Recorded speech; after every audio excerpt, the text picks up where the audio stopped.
और जयपुर में बेखौफ बदमाश नजर आ रहे हैं। जयपुर के हथियार बल पर 3 युवकों का अपहरण किया गया है। देर रात रामनगरिया थाना इलाके से 3 युवकों का अपहरण किया गया है। लोटस विला के सामने से तरुण, हर्ष और हिमांशु का अपहरण हुआ है। ये देखिए तस्वीर आप। अपहरण की पूरी जो वारदात है वो सीसीटीवी में कैद हुई है। सीसीटीवी फुटेज जो सामने आया है वो आप देख रहे हैं। इसमें बदमाश तीनों युवकों का अपहरण कर कार में ले जाते हुए आपको दिखाई दे रहे हैं। युवकों की कार पर बदमाशों ने पहले लाठी डंडों से हमला किया, वार किया और मौके पर शोर शराबा सुन स्थानीय लोगों ने पुलिस को अपहरण की सूचना दी। सीसीटीवी फुटेज के आधार पर बदमाशों की तलाश में पुलिस जुटी हुई है। और ये देखिए तस्वीरें किस तरीके से 3 युवकों का अपहरण किया गया है। हथियार के बल पर 3 युवकों का अपहरण किया गया है। युवकों की गाड़ी पर पहले वार किया गया, हमला किया गया और उसके बाद इन तीनों ही युवकों को अगवा कर लिया गया। हथियार के बल पर यह वारदात अपहरण की। रामनगरिया थाना क्षेत्र से इन तीनों ही युवकों का अपहरण हुआ है। अब पुलिस पूरे मामले की जांच कर रही है और इसी फुटेज के आधार पर इन बदमाशों की तलाश में जुटी हुई है। गाड़ी आपको आगे नजर आती हुई नजर आ रही है और कुछ लोग हालांकि वहां पर जो इस वारदात को देखते हैं, जो बदमाश नजर आ रहे हैं, इनके खिलाफ उन्होंने शिकायत की।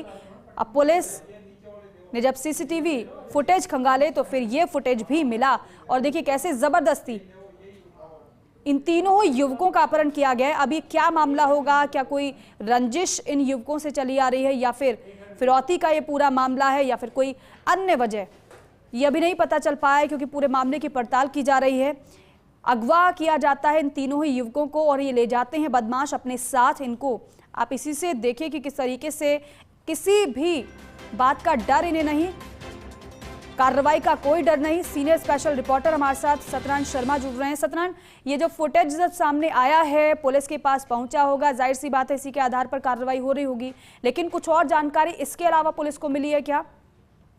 लेकिन मैं आपको स्पष्ट कर दूं कि 3 युवक नहीं बल्कि 1 युवक है जिसका अपहरण हुआ है, वो भी गाड़ी में आ रहा था। अचानक बदमाशी गाड़ी जाती है, गाड़ी आने के बाद जो पीड़ित युवक को उसकी गाड़ी रुकवाई जाती है, उस गाड़ी में तोड़फोड़ की जाती है और उस गाड़ी से एक युवक को निकाल कर अपनी गाड़ी पकड़ के बदमाश फरार हो जाते हैं। हालांकि इस घटना के बाद में जयपुर शहर के अंदर कड़ी नाकाबंदी की गई। जयपुर शहर के बाहर जाने वाले तमाम टोल नाकों पर जांच लगाया गया, लेकिन अभी तक अपहृत व्यक्ति का कोई सुराग नहीं पाया है और न ही किसी व्यक्ति ने अपहरण की शिकायत दर्ज कराई है। ऐसी पुलिस मानती है कोई रंजिश के चलते इस वारदात को अंजाम दिया, क्योंकि अगर अपहरण होता और परिजनों का फोन जरूर आता तो ऐसे परिजनों का कोई फोन न कोई शिकायत होता। पुलिस मान रही है कि पूरे घटना के पीछे आखिर रंजिश है। ऐसे में गाड़ी नंबर के आधार पर अब बदमाश की तलाश की जा रही है, जिसकी अपहृत युवक को मुक्त करवाया जी सतन, ये युवक कौन है, कहाँ का रहने वाला है, क्या ये पता चल पाया है पुलिस को?